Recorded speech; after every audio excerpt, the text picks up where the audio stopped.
Omensight is a lot like its predecessor, Stories: The Path of Destinies. Whenever a game debuts and you see potential, you hope for the best in a sequel or the next game from a blooming studio.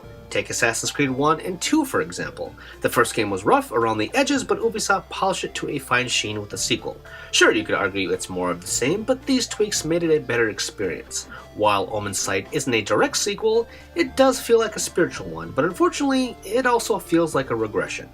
In this world filled with anthropomorphic animals, there's a war raging. You, the Harbinger, are sent from the heavens to oversee the end of times as a giant serpent erupts from the depths to swallow everything up. Things don't go as planned in this apocalypse, for a special goddess, gifted with the ability to return everyone anew, has been cast down prematurely, setting the course of history askew. Your job is to travel back in time in order to figure out who done it. You do this by selecting various bodies, traveling through their stories in 3 days' time before the end happens. It's like Majora's Mask, except more linear. New revelations and abilities will allow players to seek answers in the past, which is a novel idea I found intriguing even with the repetition in stories, but with its return on Omensight, I found its implementation more clunky and just not as endearing. What I did like was the return of the fast-paced, counter-intensive combat similar to the aforementioned Assassin's Creed or even the Batman Arkham games.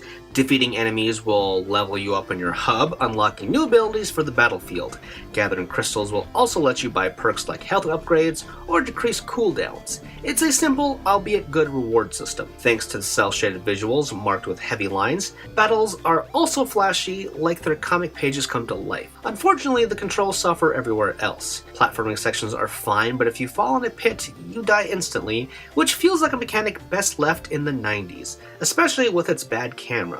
Everything looks nice, but there are glitches and slowdowns aplenty. Thankfully, these never lock the game up and patches are coming, but they are worth mentioning, I guess. On top of all the performance stuff, the voice acting is some of the worst I've heard since the PS1 era, on top of a bland story that goes nowhere fast. So again, I was all in for another adventure in the style of Stories: The Path of Destinies if it had been better realized, but this just feels sloppy all around. It looks pretty, the combat is fun and flashy, and the sound is also beautiful, except again for that voice acting. It's a good game, despite my laundry list of complaints, that is just more disappointing than it is actually bad. My name is Tristan, and you've been watching ReActionExaminer, wherein I do my best to create interesting videos to entertain and educate you fine folks. Be sure to subscribe, that helped me out a lot. And if you want to check out more, be sure to read my work over on The Gamer, wherein I write fun little listicles. You can also drop by my personal website, GameJerk, wherein I post other articles and reviews. All these links and more can be found in the description below. Thanks, and see you all next time.